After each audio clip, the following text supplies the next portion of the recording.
Hi there, everybody. This is Dan Cortine again with my good friend Chris Leparty. We want to welcome you back to the second episode of our podcast. For those of you who watched our first episode, you might notice that there's a little change at the top. In looking for the name of our podcast, we discovered that as much as we liked the name Growing Through Grief, we discovered that many other people had that same name.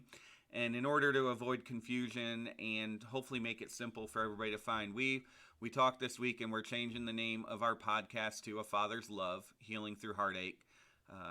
That encompasses everything we're trying to do as well, because we certainly love our boys as we're going through this process of healing. We don't want to lose that fact that we love Mason and we love Jameson so much. So with that, we want to thank everybody who did listen to our first episode, where we shared our stories of who Mason was, who Jameson was, and the events leading up to those days where we lost our boys. And we shared our vision for the foundation's Miles for Mason and Jameson's Joy, and what we hope to do in the future in honor of our boys. We talked a little bit last week too about the fact that this is going to be a real and raw podcast, and tonight's probably going to be a real good example of it, as Chris and I are going to share the stories of the day that we lost our sons, and maybe the day or two leading up to it. So we thank you for listening, and with that, I want to welcome Chris. Thanks for joining us, bud. Hey Dan, thanks for setting everything up, and I love the new name. I think it's a great way for us to keep progressing with our podcast, Yeah. because I know how much love you and I each had for our boys, and we really want to make sure we're getting through this, helping each other out, and helping other people out that either might be going through this or want to help other people that are going through it as well. So I'm excited to tell our stories and tell our boys' stories. Great. Well, I guess there's no easy way to do this, but Chris, why don't you tell us about the last couple days you had with Mason? Yeah, thanks, Dan. Yeah, you're right. There's definitely no easy way for this. I think as I think back about it now, before Mason passed away, I think I might have taken my boys for granted almost. There's always that little thought in your mind that something could happen, but you just never really think it's going to happen to you, to be honest. I never, in the 7 years Mason was on Earth with us, did I ever think he was going to pass away. And so it's something that kind of eats at me a little bit in that sense. Thinking about last week and what we talked about with Mason's story, and then coming into this week, a lot more details that I'm going to go into in terms of, we knew Mason was sick, and again, he had ADEM, which was his immune system was attacking his brain, and typically the survival rate for that was 90 to 95%. So we had a real good prognosis. We thought Mason is going to make it through this. We just got to let the medicine work. Um, but it turned in the blink of an eye, to be honest. I was with Mason the majority of the time in the hospital. Um, I just do a little better in hospitals compared to the rest of the family. So I took that, and I wanted to. I wanted to be there. I'm one of those parents. I need to know every single moment what's going on, and I ask a million questions to doctors and nurses. And um, but I remember it was probably the fourth night, or yeah, it must have been the fourth night. And I remember sitting there. It was late. I remember it was probably like 8 or 9 at night already. I remember just sitting there looking out the window, and I heard Mason take a breath. Now he's on a ventilator, but this one sounded different. You can tell this one something sounded wrong. Something sounded off. So I walked over to him real quick, and I took a look, and I remember he had a rash all over his body, like he had broken out. Something was wrong right away. I could tell, and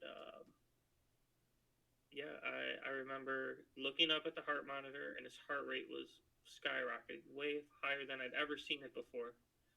And and then being a firefighter, I knew with his brain that checking his eyes and his pupils to see if his eyes were dilating or not, or see if they were still reacting to light.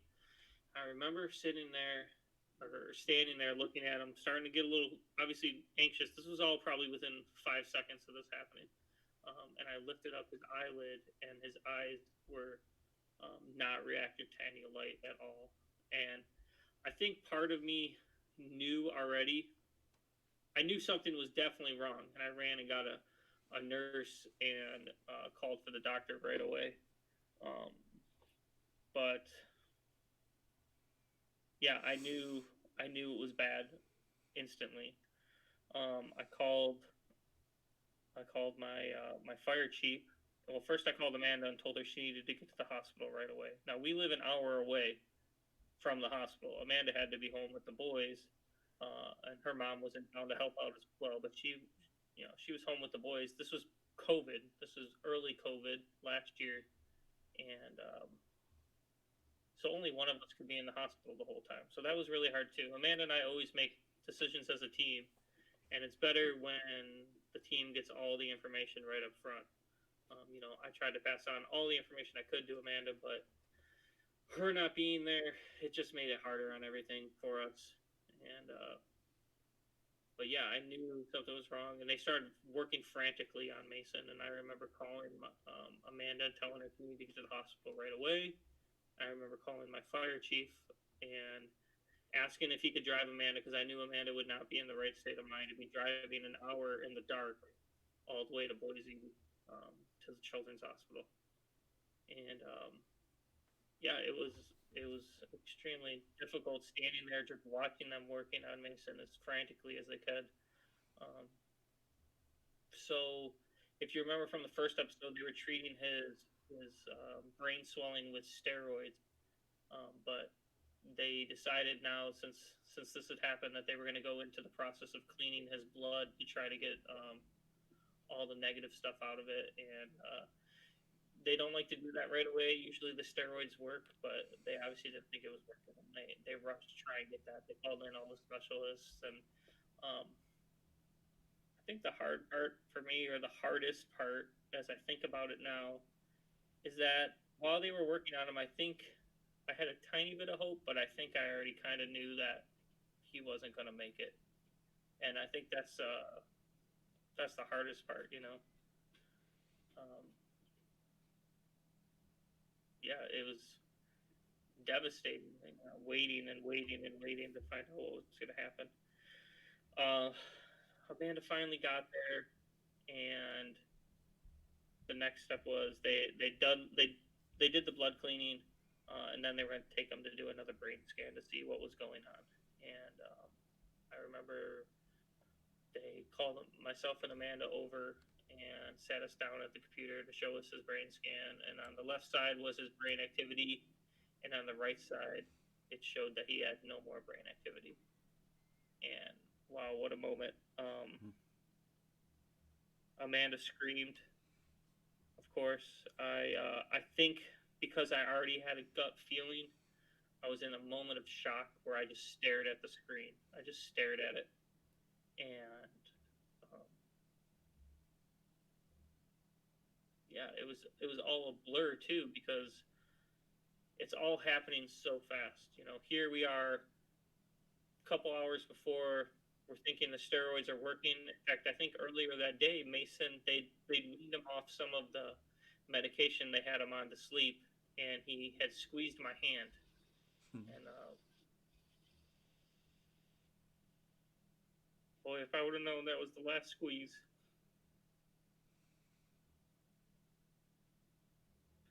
Yeah, that was really hard. And to go from that, where he squeezed my hand and the doctor said, "Okay, that's good, we're making some progress," to, probably however many hours later, that happening. What a change so quick. That was a really, really hard night. I called my parents, asked them to fly out to Boise right away. I didn't tell them that Mason was already brain dead. I didn't want them having that on their mind the whole flight. I just told them they needed to get there as quickly as possible. And Amanda's mom was already there, and so Amanda and I spent that night with Mason. Um, I think I just sat there and prayed all night. I don't think I slept at all, and just laid by him, had my hand on his chest. Um, the next day, a lot of stuff kind of happened that day. So first off, my family's Catholic. I'm Catholic. We're firm believers in the Catholic faith. So our good friend, who's a priest, was actually passing through Boise at the time, Father Mark, and he was Mason. He was all of our priests when we were stationed up in Alaska. So we had actually planned on meeting up with him before all this had happened, and you know, it's almost like when stuff like this happens, you start to question God and whether why me. That's a hard thing. As someone who was a firm believer, um, and I still am, but you start to question things. But it's almost like God put Father Mark right in our path. Him planning that trip and coming through, and we were going to meet up anyways. And we had Father Mark come up and give Mason some blessings of last rites before he passed. So that was important for us. And then from there, Amanda's mom and our boys came up, and we had to tell them, we had to sit them down. This is the hard part about it. Some of these things, as time goes on, you don't forget about them, but you kind of it doesn't stick out in your head. But as I think about it more now, I remember that moment of telling my other sons that Mason was not going to make it, and the difficulty of that moment, the shock of them, how shocked they were, how they felt. We got to all go spend some time with Mason, and then my parents arrived and came up. Now, again, I'll remind everyone again, this is COVID very early in the stages. So getting all these people in Mason's room, extremely difficult. Took a lot of people, a lot of approvals, and I'm sure me pushing and saying, no, everyone's coming up here, you'd better just figure it out, or I'm going to cause some trouble for you. That must have worked one way or another. So my parents came up, and then I had to tell them that Mason wasn't going to make it. And of course, my parents were very upset as well. And it was very, very difficult time for all of us, as we all just kind of sat around Mason, holding his hand, hugging him.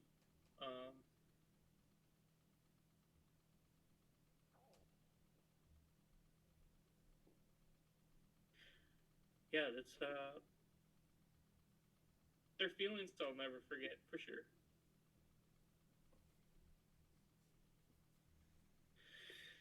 Luckily, the hospital had some people there to help us out, some grief counselors, and able to take Mason's handprint and footprint in plaster and on paper, and that plaster handprint, very important to me and to Amanda. It's prominent in our house. I touch it every single day. I put my hand on it. Talk to Mason to it. You'll actually, I'll put on Miles for Mason, the Facebook page, and some other pages. Whenever we take a family picture, we have that plaster hand of his and his picture, so that he's right there with us in the picture. So the hard part now is Mason's heart is still beating. But he's no longer has any brain activity. So the hard part now is, Amanda and myself as parents have to make the decision of when it's time for him to go. And by far the hardest decision I ever had to make in my life. So we, after that day was over, my parents left, and Um, Amanda's mom left with the boys. They went back to Mount Home Air Force Base to our house, and just Amanda and I spent the night with Mason, trying to spend as much time as we could with him. They gave us a quilt for Mason, and I asked if I could get two other quilts, and those three quilts were laid on Mason all night long, and it's just something I wanted to do for his brothers. Something that as life goes on, as they get older, I could say, hey, here's this quilt. This was with your brother when he passed, and this is something that you can have now. Um, so yeah, we just laid with Mason, and there's something about laying next to your son. You put your hand on his chest, and you could feel his heartbeat, and you just know it's not going to be there tomorrow. Very difficult. Uh, yeah, I probably got very little sleep that night. The next day, it was just me and Amanda. We didn't want the boys to be there when he passed. We didn't want anyone else but Amanda and myself to be there. Um, we already knew how hard it was going to be for us, and we didn't want the boys to have to see that either. So we something in my gut just said it's time. I don't know. I can't even explain where I got the feeling from. I knew I wanted to push it off, but at the same sense, I knew something was telling me it was time. And I knew Mason. He hated hospitals. He hated everything about him. He hated IVs. At this point, he has 7 or 8 IVs. He has a feeding tube. He has all these other things.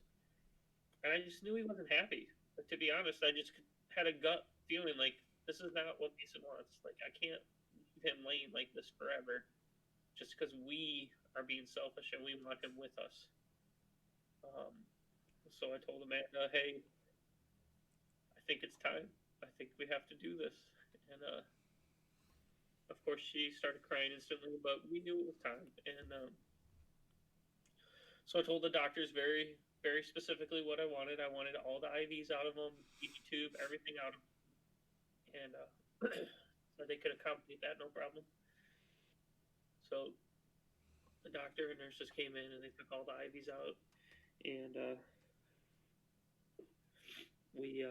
Amanda and I were sitting on a couch in the room, and a male nurse picked Mason up, and he carried him over to us. And he put his head and chest in Amanda's arms, and I held his legs. And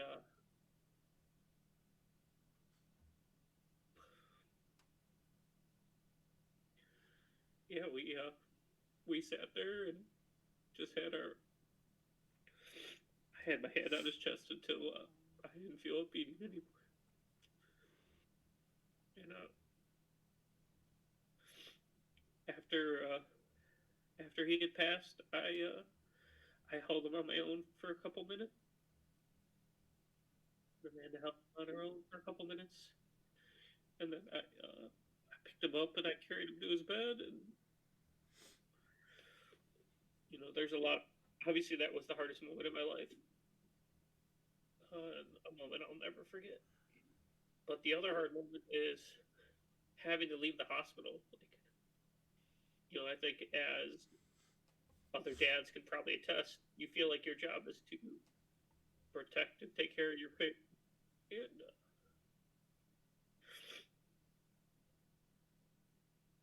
And obviously, the sadness you feel, the sense of failure you feel as a parent, like you did something wrong.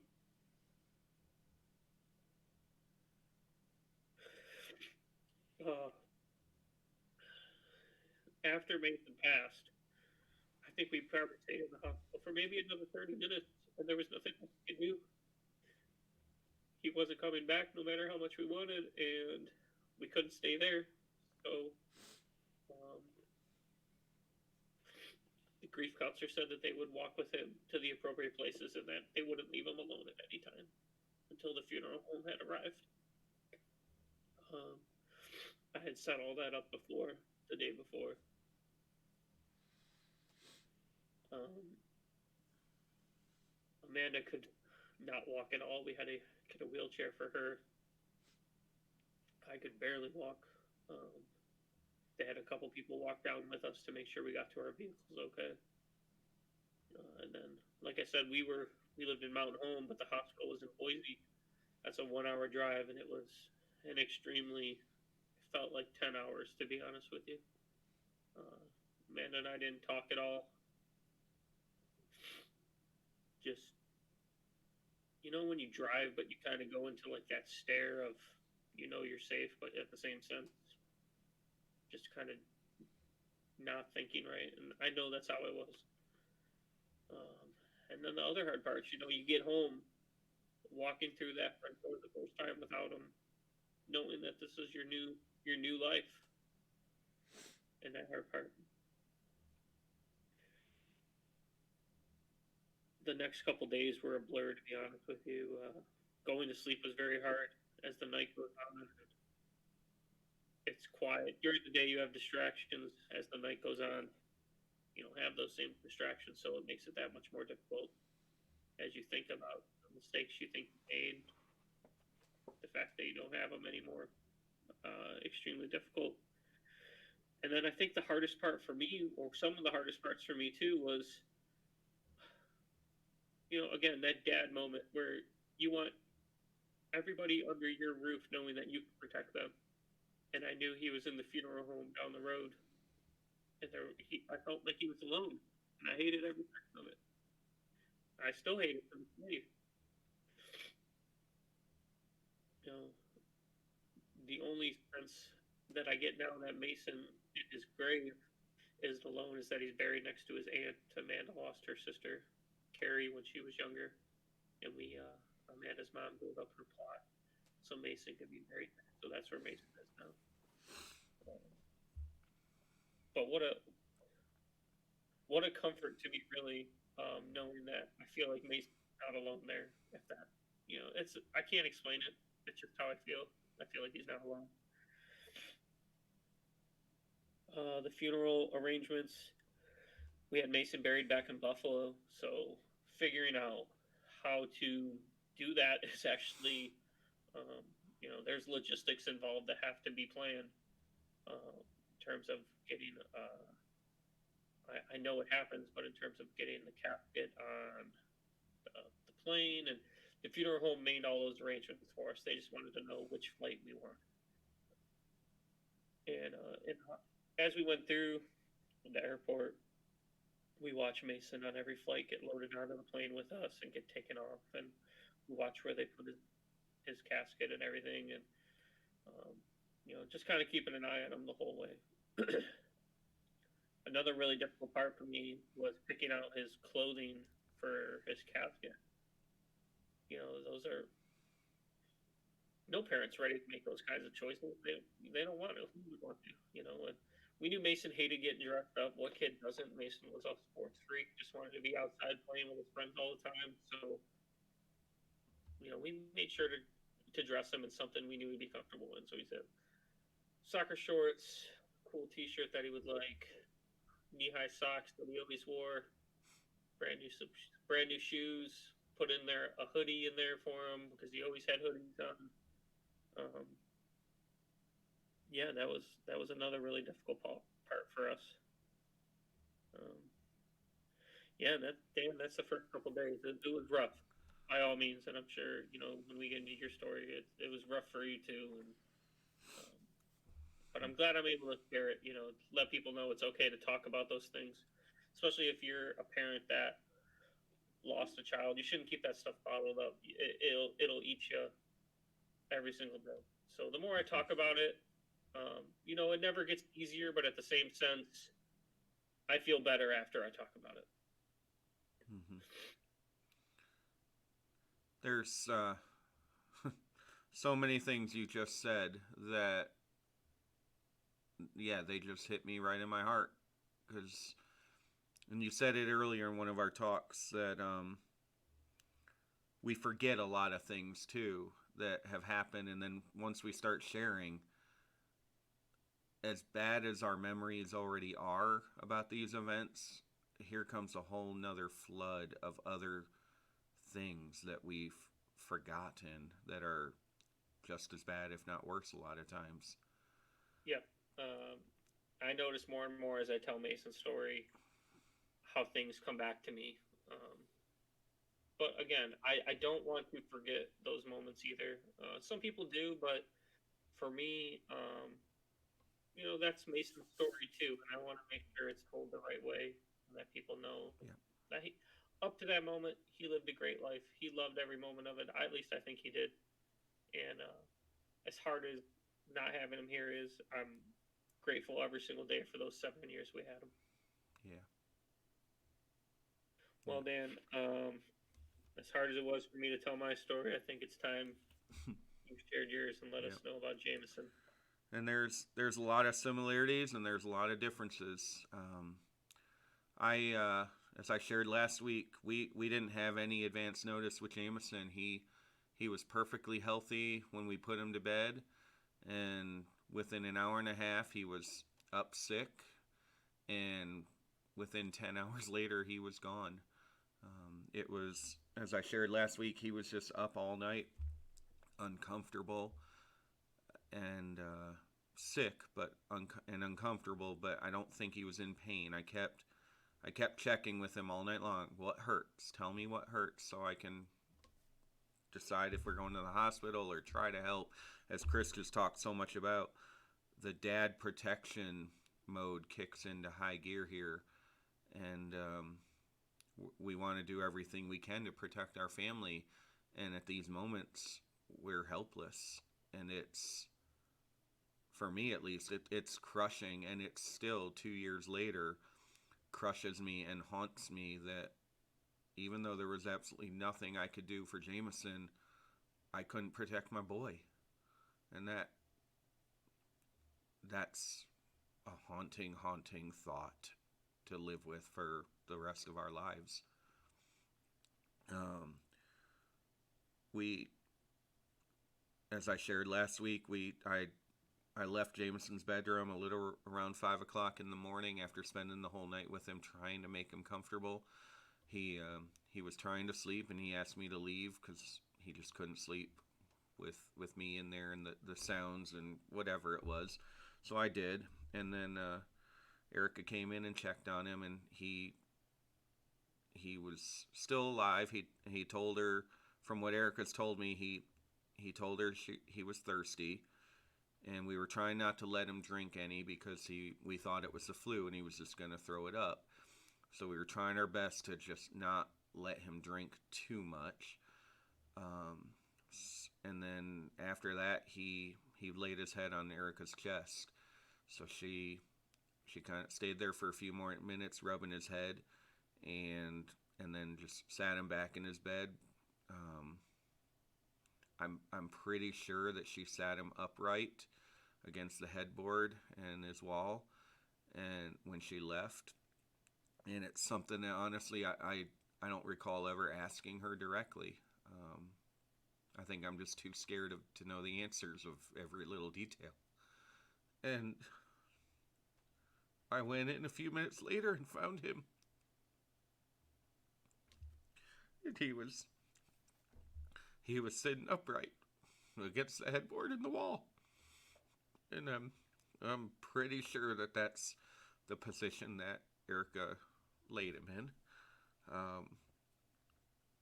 And as Chris talked about Mason's eyes, when I saw Jameson's eyes, they were open and they were rolled up. And my gut knew right away that he was gone. And I was hoping that it wasn't true, but I just knew in my gut that he was already gone. And as I shared, I pulled him down. I tried CPR on him, and there was just no response. And when EMS got there, they whisked him out of there instantly. So they knew too that this was serious. We gathered everything quickly, got Reese and we made it to the hospital. Our hospital's literally 4 miles away from our house, so it's a quick drive. But still, I don't know when something like that's happening and you kind of know what's coming, it it can still seem like it's an hour or two or forever. But we got to the hospital and they sent us right into one of the waiting rooms, and we spent I think about 30 minutes in there just waiting for the doctor to come in, hoping for some kind of news. Um, and I guess one of my main messages I want to get through this story out to people is to understand the just the complexity of the thoughts that go through our head during this time of hoping that our boys will be okay, trying to take care as the father and the husband of the house, the man of the house, trying to take care of our family, thinking about work and how are we, goodness gracious, even work is in there. What am I going to do about work? And there's just so many thoughts that go through our heads when all of the tragedy is unfolding live. And I remember sitting there in the waiting room for about 30 minutes waiting for that doctor. And I was hoping for the good news to come. But I think realistically, the good news that I was really hoping I would get was not that he was completely dead yet, but he was alive enough that we could say goodbye. I didn't I don't think I had any I don't think I had any thoughts that he was going to make it. But I wanted to say goodbye at least. And we unfortunately we didn't get to do that in a way that he could hear us. The doctor came in a little while. He told us that they had tried everything they could and it was not successful.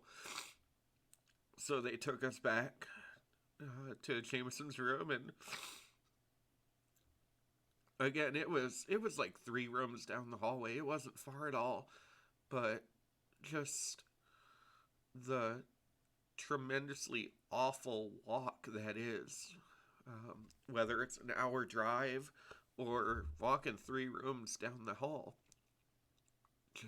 That's just an awful uh, time knowing what you're walking into. And then you walk up, and at least in our hospital, it's the big glass solid window doors. So you see it as you're approaching it. You see that bed holding your little boy and knowing that he's gone.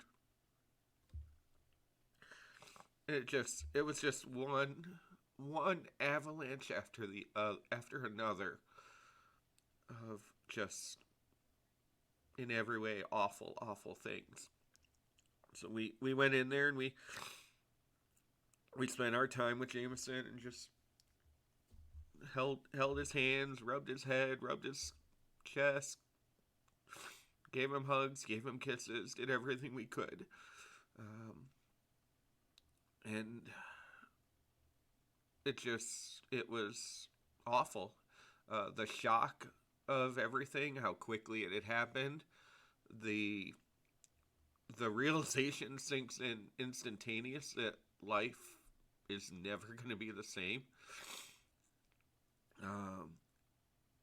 And then again, the dad mode, the husband mode, just watching Erica sitting there crying and knowing that there isn't a single thing that I could do to help my wife is, as Chris just said, it makes us feel like a failure. And we just spent our time with Jameson there, and we ultimately ended up rushing our time a little bit because we knew right away that we wanted Jameson to be an organ donor. If we've got to go through this, at least maybe we can help somebody else. And so we called the doctors back in, and the chaplain at the hospital came in, and we were like, we're gonna go now. We want him refrigerated so that we can save his organs. And again, that's just one more of those awful thoughts that we have to process immediately. So they told us okay, and we walked out of there. And from that point on, it was just a silent walk to our car. The shock of everything that had just happened, and we drove the few miles home, and we just walked in and we got in bed and we just laid there for an hour.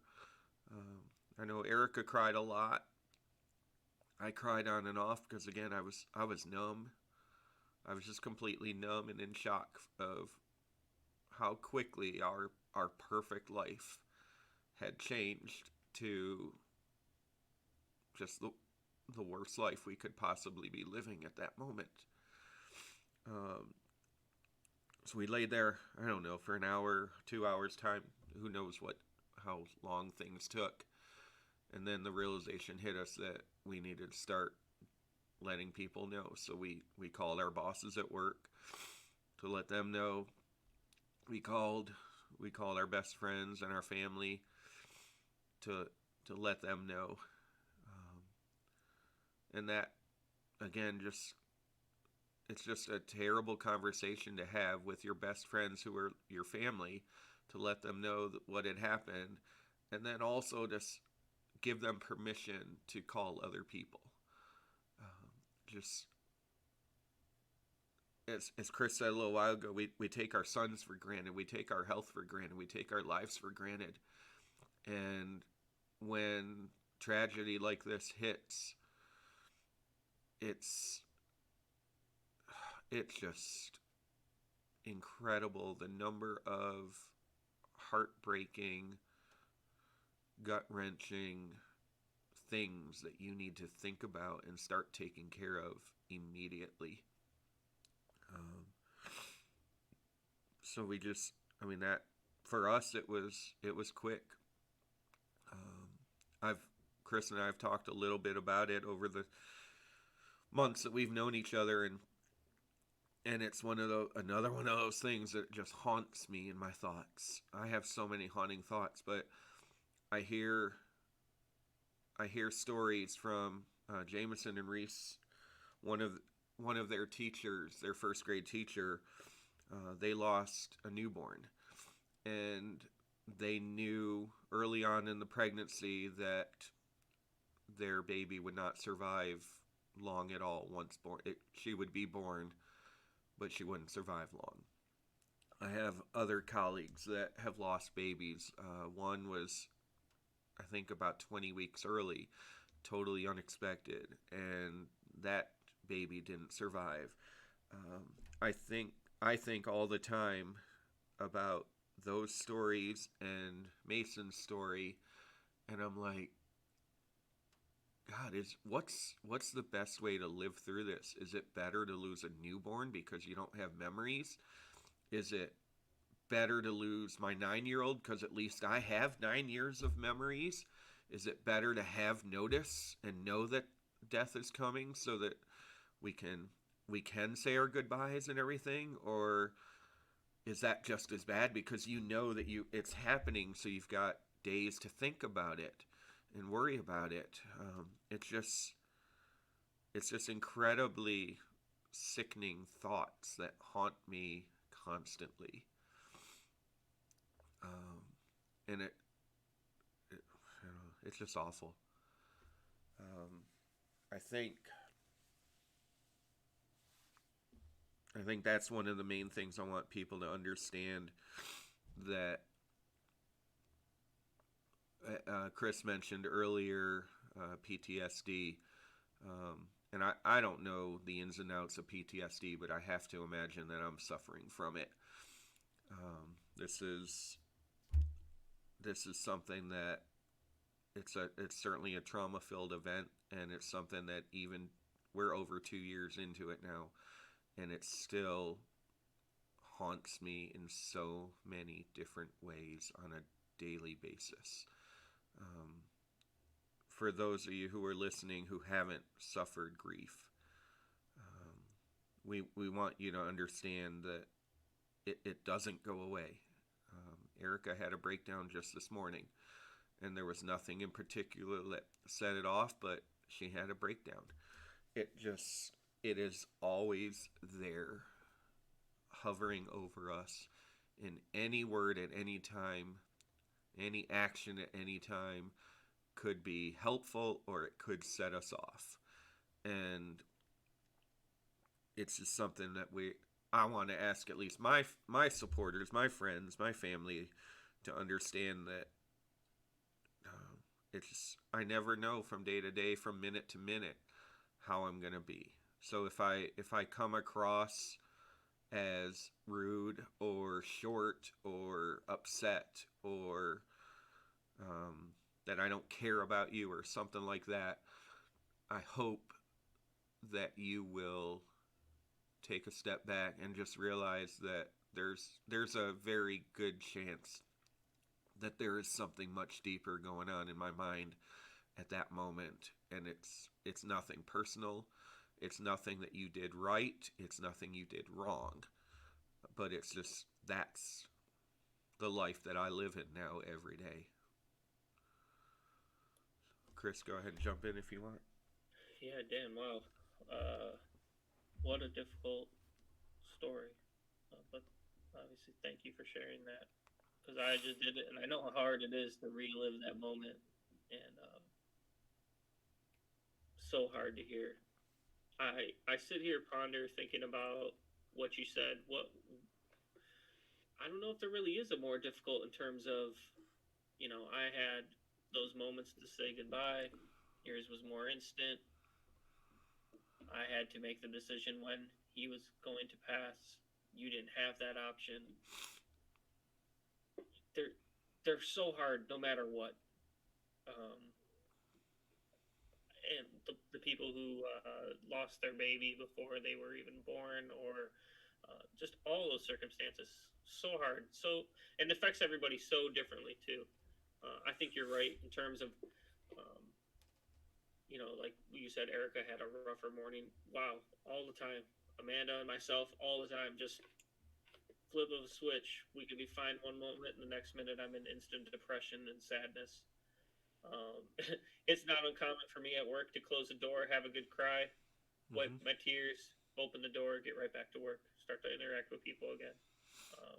It's happened a bunch of times already, and I know it will happen again. After Jameson passed, I know we talked a little bit about this. What were some of the things that people did to kind of help you out and you and Erica get through those first couple hours, couple days, really? And we were very fortunate. Our church family stepped up immediately. Our children's pastor at the time, who Jameson just absolutely loved, and I think our pastor loved Jameson as well. He happened to work at the 911 center, and he went on shift about an hour after the call came in. So he found out very quickly that our family had suffered something. I don't think he knew right away that Jameson had actually passed versus just been taken to the hospital. But I think it was about 8:30, which was about 2. We got home, I think, about 6:30 that morning. And I think it was about 8:30 that he and our student ministries pastor knocked on our door. And they walked in and they just hugged us. I think that's one of the big points for those of you who are looking to help people grieve. They didn't call, they didn't ask, they just came. And they didn't come in with words, they just came in with hugs. And they just wanted us to know that they were there if we needed them. And I know I'm going to talk a lot about no-win situations. I think that everybody that's connected to me is in a no-win situation forever. sadly, because everything you think you want to do or say, it could be wonderfully helpful and it could be wonderfully disastrous. And I hate saying that, but that's the way it is. Because, again, any given moment, we don't know what our mindset's going to be. Um, and I actually had a debate with one of my colleagues about just showing up at somebody's house and intruding on them. And from my experience, for me personally, it it was a huge help to have them just come. You don't have the energy to answer phone calls. You certainly don't have the energy to have people call and say, "What happened? Tell me about it." Um, I want people to understand that every time we are asked what happened, we're reliving hell, and there's no nice way to put that. Every time that we're asked, "How did Jameson die?" we're being asked to relive the absolute worst moment of our life again. And if you're a close friend, again, I know it comes from a good place, but it's not helpful. And if you're a stranger, then certainly there's no good way for somebody that's not in our close circle of friends to ask that question in a way that's not going to just traumatize us even more. But that's what our two pastors came in, and they didn't do that. They just hugged us and they listened, and they let us talk. And Chris talked earlier about struggling with God. I am certainly wrestling with God a lot myself, and that morning I was beating myself up pretty hard, asking God why He was punishing me. Because we all have skeletons in our closet, and I have skeletons in my closet, and that was my immediate thought, that Jameson was taken because of something I've done in my life. And I'm very thankful for our two pastors that were there. They kind of grounded me, tried to ground me, and reassure me that that's not who God is. And for those of you who are listening, whether you're a believer or a seeker or an atheist, it doesn't matter. That's not who God is. That's important to say. But even the strongest, most devoted Christians, which I am far from that, but even the strongest ones have moments where they question God, and that's okay. But they were able to help just talk me through it and try to reassure me that this is not a punishment from God. There's another reason for it. Who knows?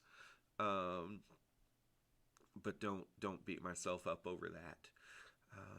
And then just through the day, we had every one of our church employees came to our house through the day. We were not alone the whole day, and that's very hard because on one hand we want our privacy, we just want to lay in our bed and cry or do whatever, but at the same time we don't want to be alone, and we can't be alone. So again, for me, I think it's important when you're dealing with people, trying to support people who are going through a crisis, is to insert yourself in a non-intrusive way, if that's possible, but just be there and make sure that they know that you're there. Even if you go just knock on their door and say, "I'm here, I'm going to sit outside, and if you need me, come get me, but I'm going to leave you alone." I think back years ago to our pastor at our Raleigh church. He had knee surgery, and when he got home, he was feeling awful. And he told us the story of one of his best buddies who came to his house, knocked on the door, and our pastor kind of grumbled at it because he wanted to be alone. But his friend said, "I'm not letting you be alone.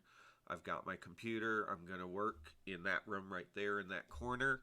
I won't bug you, but I'm here if I need you because I love you."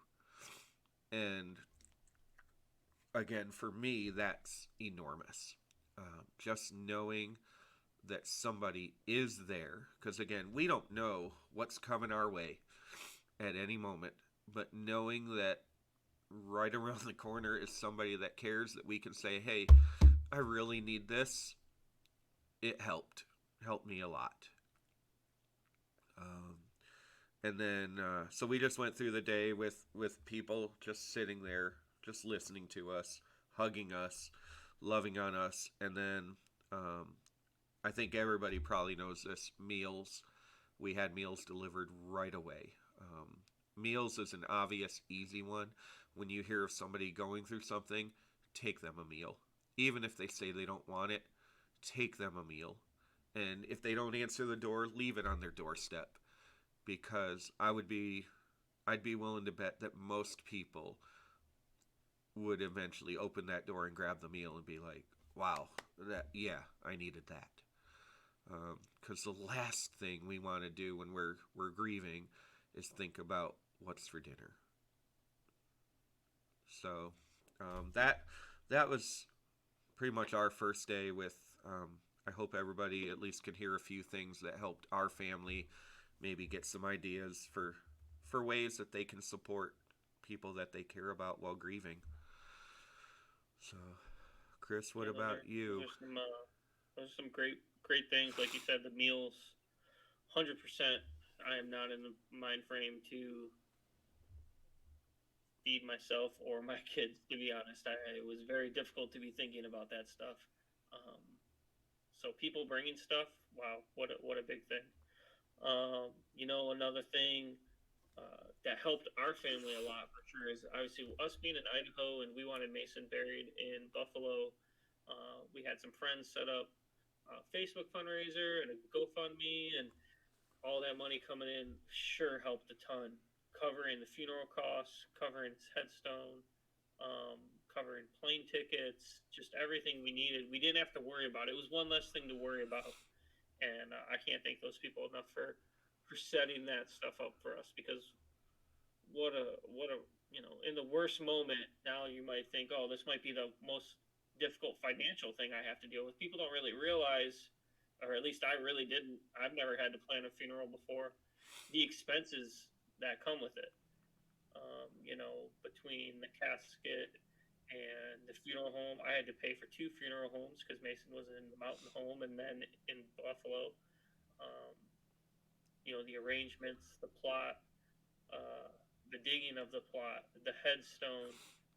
There's so many expenses that I had no idea were involved, and that those donations truly helped. And like you said, I think for me, just checking on us, like you said, even if it was just through an email or a message, like, hey, I might not talk on the phone, but hey, yeah, I'll do this quick instant message and reply back to you. Thank you for checking on me.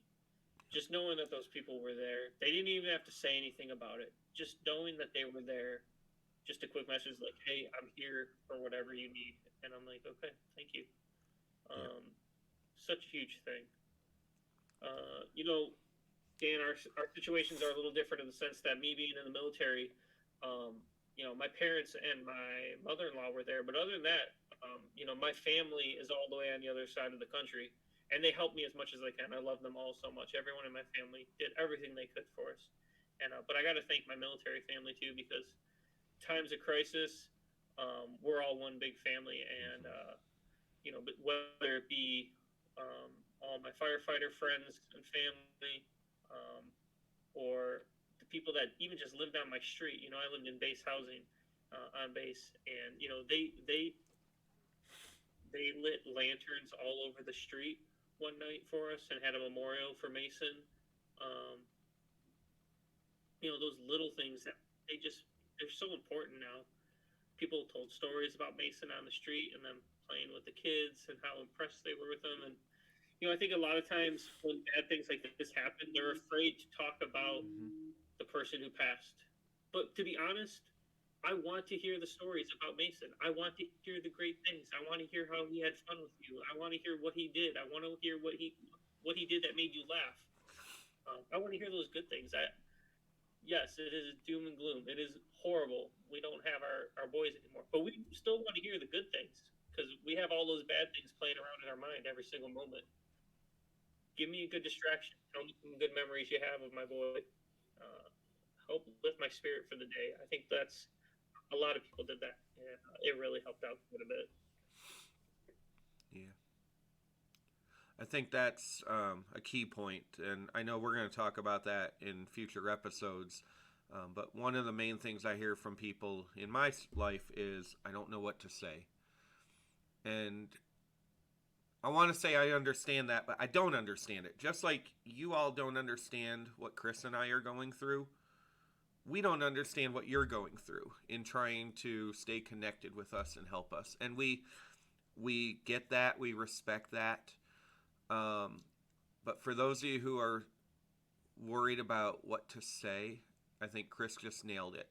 Um, Silence is awful. Hearing memories is nothing's good. I mean, we lost our sons. Nothing's good.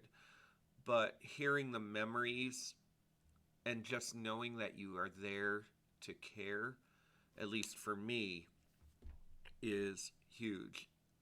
When we're, yeah, the memories, they're not going to fix anything. We're still going to hurt. But at least for that moment, my heart warms up just a little bit. So there's no way that we're gonna get out of the valley that we're in, but at least maybe we're an inch higher, and it Yeah, helps. So please, and if you've got no stories to share, for me at least, just simple words. Hey, I'm thinking about you, or just like Chris said, just know that I'm here. I'm thinking about you. I care. Simple words that let us know that we're not on an island, because I think pretty much everybody that goes through a loss like this knows that the first week or month we're going to be totally flooded with people, and then we know realistically that people are going to go back to their lives. And we're 2 years into it, and people are back in their lives. And there are, and again, we get that. I don't want to come across as ungrateful or judgmental or anything like that, because I'm not. I get it. But we hope that you can remember that Erica, Reese, and I are on our island forever. So just if you'd come over to the island once in a while and just tell us that you still care about us, it would mean a lot. yeah, I think great point. The island that it is a lonely island sometimes. We're coming up on the 1 year mark of not having Mason with us, and I can honestly say though, for me, I think because I post my runs, the Mm-hmm. miles for Mason, people still remember and they know and they still check on me and Amanda, and I appreciate that very much from everyone. But speaking of what people could do to help us, let me talk a little bit about what did not help that first couple days or month after. I really want to say right off the bat, um, I truly, I appreciate everybody reaching out first off that did, because they took time out of their day to check on me. But I just want to say that um, comparing losses is not the way to go about it. Saying I lost my dog a month ago, I lost my grandfather 6 months ago. Different griefs for sure, and I don't try to downplay your grief at all, but I just understand they're very different griefs. If you don't have kids, it's hard to explain the amount of grief that comes from losing them, um, with them passing away. So I think that was the hardest thing for me. I probably got, I'd say 10 messages, actually, quite a bit of comparisons. Like I just lost, I lost my dog. I lost my grandfather. I lost my grandmother, and I understand what they were trying to do. They were trying to have us connect in some way. Say, hey, I understand what you're going through, but um, for me personally, it was more difficult. Like you can't compare it. It's not the same. I'm sorry you about your loss. Not the way I want us to connect right now, personally. Mm-hmm. And the other thing that really was difficult for me right off the bat is people telling me, "Hey, you need to be strong for your loved ones, for Amanda and the boys." You know, gosh, I don't even know what to say about this. Like, we're all struggling. Amanda, the boys, myself. Me being strong for them at that moment isn't gonna lessen or dull the pain at all. So I don't know why that one irked me a little bit. I don't know if you had ever dealt with that, Dan. If anyone ever said, "Hey, you need to be strong for everyone," and I'm kind of like, I'm hanging on by a thread here. I don't know if I can be any stronger, to be honest with you. Um, Again, and I really think that's people trying to be supportive, but not really understanding the gravity of the situation because they haven't dealt with it before. Have Right. you ever dealt with that, Dan?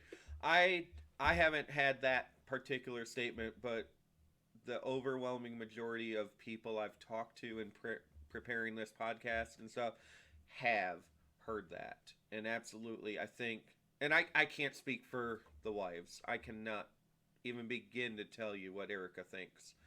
But I know listening to Chris say that, as Chris and I both have already shared, we're already beating ourselves up tremendously, feeling like a failure as a father and a husband just for the fact that we lost our sons, even though there was nothing we can do about it. For me to hear, if I was to hear somebody say, "Hey, you need to be stronger," that to me would just be another punch in the gut of, man, what a failure you are because you can't even support your wife. Um, and I agree with Chris. Again, we're not trying to be judgmental or anything, but we want this to be real and help everybody think about it. Where your words matter. Um, they matter a lot, and we know that they come from a good place with good intentions. But we're in the lowest point of our lives, and it's hard enough without certain words. Yeah, and we're gonna, as we keep going with this podcast, that's part of our goal is to explain to people what we're going through. And if you haven't had to deal with this grief, which I really hope you haven't, Mm-hmm. explain to people, hey, here's how you can actually help. Here's what worked for us, and here's what maybe will work if one of your friends have to go through this tragedy. Um, we're trying to educate people the best we can. We're only experts because we've lived the game. Other than that, we don't have any degree in this.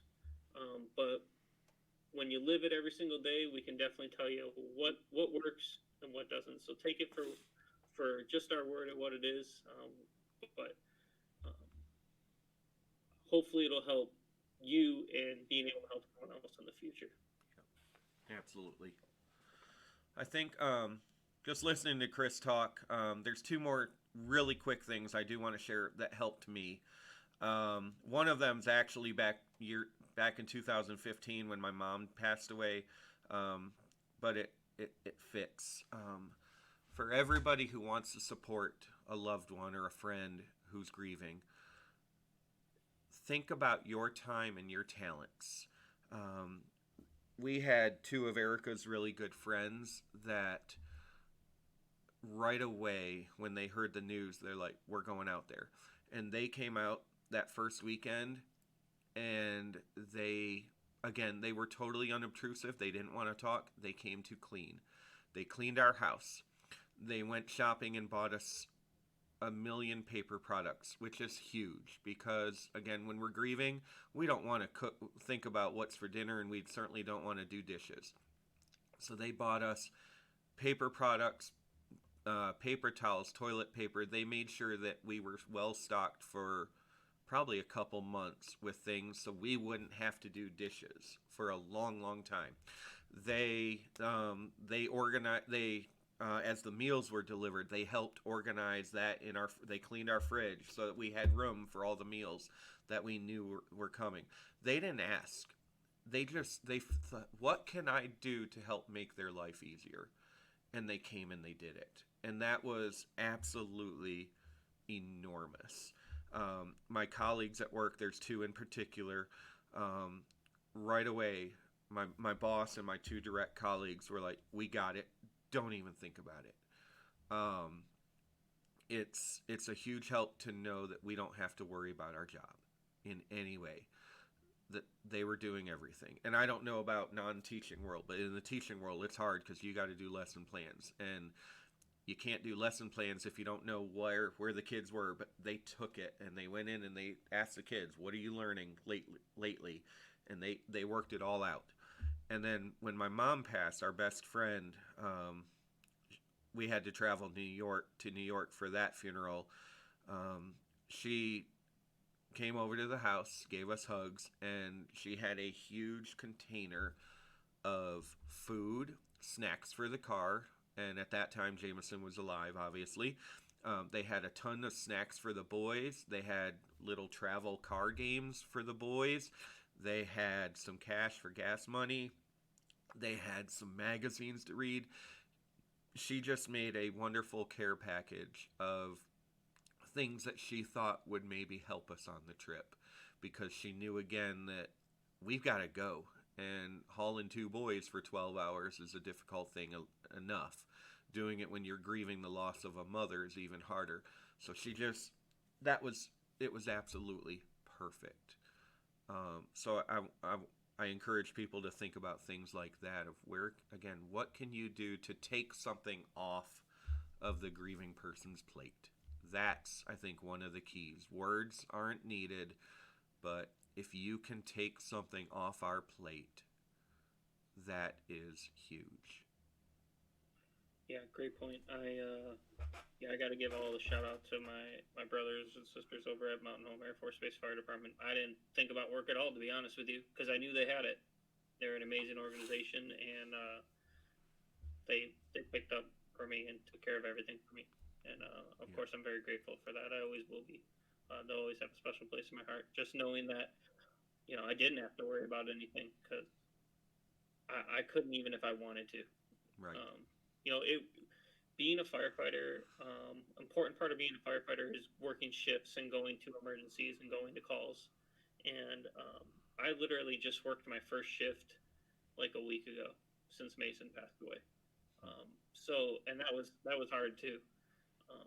But between Mountain Home and here at Dover Air Force Base, the leadership here, understanding the difficulties, not pushing me, but at the same sense, encouraging me, hey, when you're ready, let's get you back out there, because it's my job. And to be honest, I love it. That's what I love to do. That's why I'm a firefighter, and I want to be on the truck. I want to be going to emergencies, but they understood where I was at. So very important point. I agree 100% with that. Great. Well, I know there was a lot in tonight, I think. There was, yeah. It was a busy night. I feel like we could do the same thing about day 2, and we might just end up doing that as we walk through this process. Yeah. So, Chris, any last words or thoughts?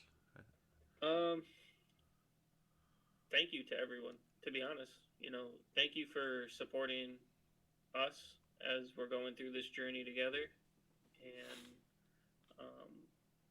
I hope we're able to help some people out with understanding what we're feeling, hearing our stories, and how they can help people in the future. I hope they keep listening. We're going to start getting into some episodes soon, having some guests share their stories. And we really are going to be working on answering a lot of the questions that we received in terms of how you can help if you've never dealt with this grief before. And those are the episodes I'm super excited, because as I've learned after Mason passed, there's actually a lot more kids that have passed away than I realized. Yeah. As I've met through other groups, you just don't think about those things. But there's a lot of people that really have no clue on how to help.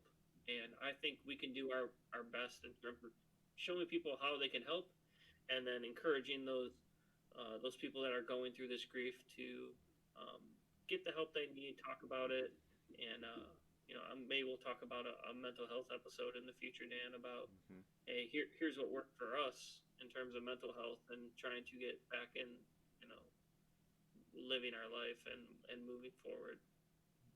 Absolutely. I think we're gonna. I think that's why we're excited that this is going to be a long-term project for for us because we're going to talk about everything. And as Chris said earlier, just once we start talking, we have a ton of other things that pop into our head that we want to share. We enjoy sharing about our boys, and we're hopeful that this journey will help all our listeners. So, Great. Well, Dan, you got anything else to add? Nope, just the wrap up. If you've got anything else before that. No, I just want to thank everyone again for listening to A Father's Love, Healing Through Heartache. We hope you learned something from our episode. It probably was a little difficult to listen to but like we said, we don't want any fluff. We want you to understand the rawness of this all. So I appreciate everyone listening, and I hope you listen to the next episode. Absolutely. And again, we're being filtered through all the major podcasts. So if you have any of those, please check us out there and subscribe to us. Check out Jameson's Joy and Miles for Mason on Facebook and all the social media and websites, and follow us there. Share our stories so that our missions for our foundations to honor our boys can make a huge impact, not just in our town, but who knows how far it can spread. And then also we want to keep reminding you, if you have questions or comments, please let us know. You can email us at info@jamesonsjoy.org, and I'll get them to Chris and I to discuss. You can post them on our Facebook pages. You can, however you get them to us, please ask us questions, if you haven't already, of things that you would like us to talk about. And certainly give us feedback. If you found something very helpful or something not very helpful, let us know, because we, like Chris said, we're not experts. We're certainly not experts on podcasts. We're experts on the loss of our son, and we can share those stories, but we're always looking to improve and grow ourselves as we go on this journey with y'all. So, all right. Well, thank you all for listening. Chris, thanks for a great, hard, but great discussion. Yeah, thank you, Dan. And everyone have a great day. We'll see y'all next time on A Father's Love.